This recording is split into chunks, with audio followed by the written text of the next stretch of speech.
She wanted to give her husband the best version of herself, so she only ate one meal a day.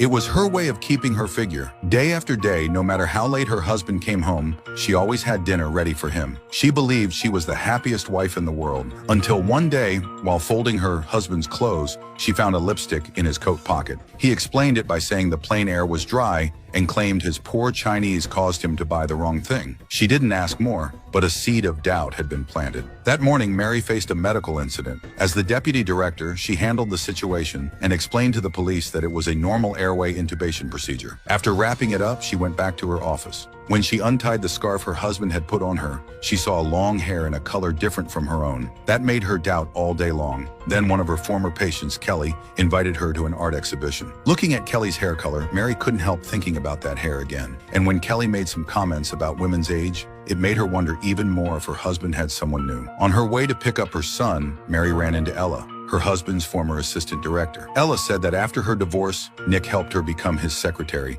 and she had been in that role for a year now. She even praised Nick for leaving work at 5 sharp so she could take care of her child, but Mary didn't know any of this. Her doubts only grew stronger. Back at home, Mary was still thinking about it until her son showed her the cake design he had come up with. She was about to text the bakery about the design when Nick walked in with a bottle of wine. Using the ribs she was cooking as an excuse, Mary asked why he never told her that Ella was now his secretary. Her husband made up an excuse to cover it up. Then as Nick grabbed some ribs, sauce spilled everywhere. That really upset Mary. At that moment, their son was standing on the stairs, listening to everything they said. Back at home, she noticed her husband's phone charging. Mary couldn't resist the urge to check it. While Nick was in the shower, she scrolled through his phone, but she didn't find anything unusual. Just as she started wondering if she was overthinking, a text from a store called Hope popped up on the screen as an advertisement, and she kept it in mind. The next day, Mary shared her suspicions with Dr. Xu. Dr. Xu thought she was being overly sensitive and advised her to get some rest. She remembered Ella mentioning that Nick finished work at 5, so she asked someone to watch her son and went to her husband's workplace to follow him. She saw him enter a store. Just as she was about to get out of the car, she noticed a young woman being dragged out by a man, shouting and hitting her as they came through a side door. That woman was the same person who had once asked Mary for a prescription for sleeping pills. At that moment, Nick walked out of the store holding flowers and a cake. Mary wanted to help the woman,